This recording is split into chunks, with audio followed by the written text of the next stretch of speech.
Olá, meu nome é Vanessa. Este é o terceiro podcast sobre estratégias de leitura a fim de facilitar a sua compreensão textual na língua inglesa, em outras línguas e na língua portuguesa. Vamos falar da segunda estratégia de leitura e essa estratégia de leitura é o layout, a organização do texto. Observe, analise como o texto foi organizado, como ele se apresenta para você, que tipo de texto é esse, né, que você está lendo.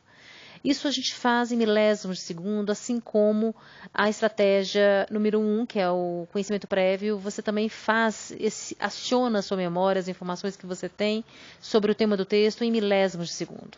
Mas é preciso que nesse momento você faça isso de maneira consciente.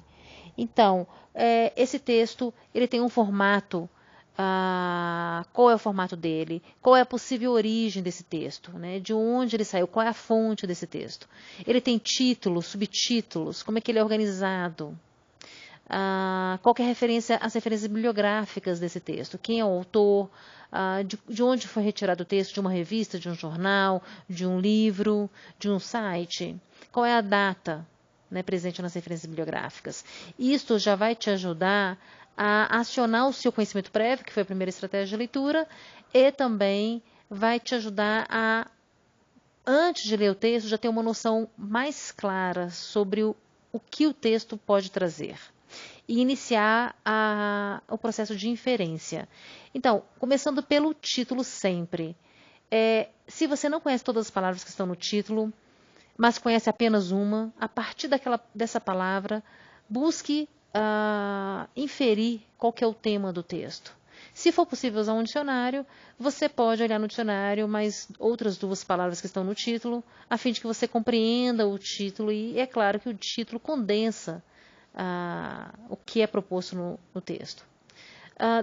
Leia, busque entender os subtítulos presentes no texto.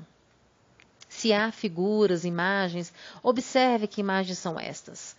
Qual é a possível relação com o texto antes mesmo de lê-lo? Ou com o tema do texto? Observe se há gráficos. Observe se há palavras em negrito no texto. Se o autor colocou palavras em negrito, é porque essas palavras têm alguma importância. Se há palavras em itálico, se há palavras em outra língua, você está lendo um texto em inglês, então observe se há palavras em outra língua, como em italiano, em francês, por exemplo. E a partir dessa sua análise sobre a organização do texto, sobre o layout do texto, você já pode fazer várias inferências e lançar hipóteses sobre o que o texto vai tratar. Inclua nessas suas análises e observação que, aos poucos, você vai evoluindo e vai fazendo isso em milésimos de segundo, como eu disse. Inclua nessas suas análises as referências bibliográficas. Se esse texto foi retirado de uma revista sobre política, sobre economia, se o título do livro é sobre agropecuária, por exemplo, se você conhece esse autor, qual é a data, se é um texto atualizado, será que esse texto vai trazer um tema atualizado sobre aquela área? Então, essa é a segunda estratégia. A primeira, então, o seu conhecimento anterior, né, que eu falei no segundo podcast, e agora a análise do layout, da organização do texto. Até breve.